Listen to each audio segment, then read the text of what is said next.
à medida que você for assistindo às aulas, é interessante você incluir no Jupyter Notebook comentários com o seu entendimento, aquilo que você está compreendendo a cada etapa, ok? Nós temos hoje uma quantidade muito grande de informação, que nós somos bombardeados o tempo inteiro, então não confie apenas na sua memória. Eventualmente registre aí os seus comentários com aquilo que você considera importante, pertinente a cada explicação. Isso vai ajudar você a deixar esse Jupyter Notebook um verdadeiro trabalho de referência quando você for trabalhar aí nos seus próprios projetos, ok? Vamos agora para a análise exploratória. Eu gostaria de chamar a sua atenção para uma convenção que eu vou utilizar. Observe o título, Análise Exploratória de Dados. Dá 2 cliques aqui, veja que eu coloquei 2 hashtags, ok? Pois bem, isso aqui é uma seção do Jupyter Notebook. Aqui embaixo eu tenho visualizando variáveis categóricas. Dá 2 cliques, veja que eu tenho 3 hashtags, porque é uma subseção. Então aqui em cima, olha, carregando dados.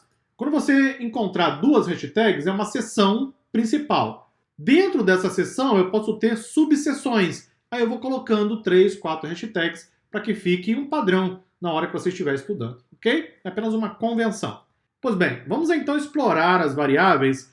Lembre-se que as variáveis são diferentes, então não posso explorar da mesma forma. Primeiro eu vou chamar o método describe e vou pedir para incluir somente variáveis do tipo object. O que é o object em Python? Variáveis do tipo string, variáveis categóricas, ok? Vamos então executar e aí está. Para uma variável categórica, faz sentido eu calcular a média? Faz sentido calcular o desvio padrão, mediana? Nada disso, não é? Se você pegar, por exemplo, aqui a variável cidade, aqui está, uma variável categórica. Eu vou calcular a média da cidade? Não, por quê? Porque é uma variável categórica. Nesse caso, o que eu realmente visualizo aqui no describe é apenas um conjunto de contagens, ou seja, o número de elementos daquela variável. Eu tenho ainda valores únicos daquela variável, o valor top, que aparece com mais frequência, e a própria frequência daquela variável. Isso aqui são estatísticas de variáveis categóricas, variáveis que representam uma classe, uma categoria. Observe, por exemplo, que a variável gender ela tem 3 valores únicos. Eu tenho que verificar isso mais tarde, analisar, verificar se faz sentido ou não. Outra variável, como education level, por exemplo, tem 5 categorias, 5 valores únicos. Mais tarde também vamos fazer uma análise com relação a isso e eu tenho um resumo para cada variável categórica. Uma coisa importante, isso aqui leva em consideração o que a linguagem Python considerou como sendo variável categórica. Mas lembre-se, pode ser que o interpretador tenha errado em alguma situação. Por hora, vamos compreender os dados, vamos explorando, e aí vamos adquirindo conhecimento sobre os dados para poder realizar análises cada vez mais avançadas. Agora, vamos fazer a mesma coisa para as variáveis numéricas. Nesse caso, bastaria fazer isso aqui, ó. Eu vou apagar esse trecho de código. É só isso aqui, df.describe. Quando você executa isso, eu vou até executar inclusive, veja que ele vai buscar todas as variáveis que são numéricas. Ele ignora as variáveis categóricas.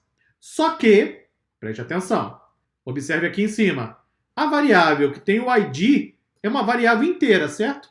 Mas é um ID. Eu não quero obter nenhum tipo de resumo estatístico de uma variável do tipo ID. É só uma identificação, não tem nenhuma informação válida. A variável target, eu expliquei no vídeo anterior, está como numérica, mas na verdade é uma categoria.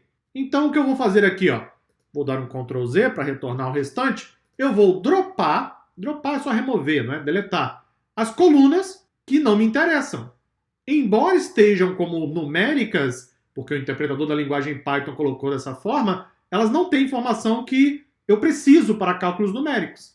Então eu vou dropar e vou colocar apenas as variáveis realmente numéricas, que são as variáveis que representam o índice de desenvolvimento da cidade, o CDI, e também o número de horas de treinamento. Vamos analisar essas duas variáveis. Primeiro, na variável CDI, que é o índice de desenvolvimento da cidade, os valores médios são 0,82. Cadê o valor médio? Está aqui, ó, min.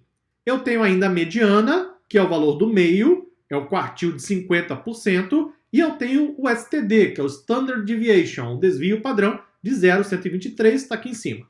Isso significa que a maioria dos candidatos é de cidades bem desenvolvidas. Aqui tem uma coisa muito interessante. Você sabe o que é o índice de desenvolvimento de uma cidade? Se não sabe, dê um pause no vídeo e pesquise, não é isso? Veja que o conhecimento de negócio faz parte do seu trabalho. Ah, mas eu não sei o que é isso. Não pode ser desculpa. Pesquise. É isso mesmo. Durante meu trabalho de análise, o tempo inteiro, quando me deparo com um conceito que eu não conheço, eu simplesmente paro e vou pesquisar. O conhecimento de negócio é importante para você avaliar e interpretar os resultados.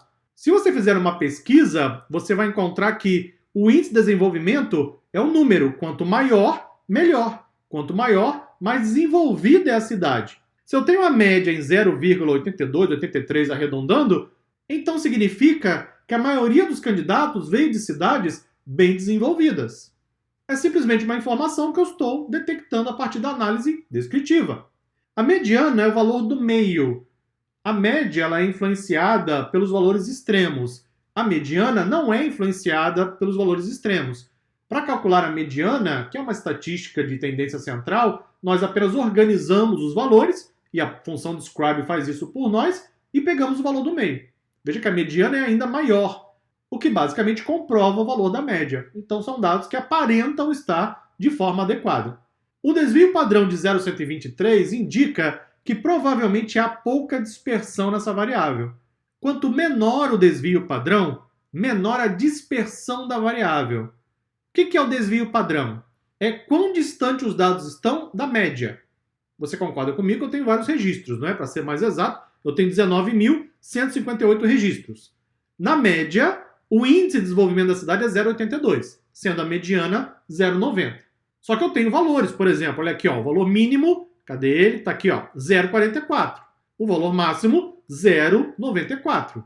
Então os valores variam dentro desse limite. O STD, o desvio padrão, vai dizer quão distantes os valores estão da média. Quanto menor o desvio padrão, menor a dispersão, ou seja, os dados estão mais coerentes, não há uma diferença tão grande em relação dos registros. Ok? É isso que nos diz a primeira variável. Para a variável training hours, que são as horas de treinamento, os valores médios são 65, a mediana 47 e o valor máximo 336. Isso significa que há mais candidatos com poucas horas de treinamento, mas alguns candidatos gastam muito tempo para fazer o treinamento. Então, na média, as pessoas levam pouco tempo para concluir o treinamento. Só que algumas pessoas levam muito tempo. Veja que a média é 65 horas, não é? Para concluir o treinamento. Algumas pessoas levaram 336 horas. Temos que compreender eventualmente o que é isso. Talvez os dados não tenham essa informação. Talvez você tenha que ir até a área de negócio e perguntar: é normal o valor máximo de 336 está muito distante da média? É isso mesmo? E aí a área de negócio pode te dar uma informação adicional. Talvez aquele 336 seja um erro de coleta de dados. É por isso que a análise exploratória é tão importante. Continuamos na próxima aula. Até lá.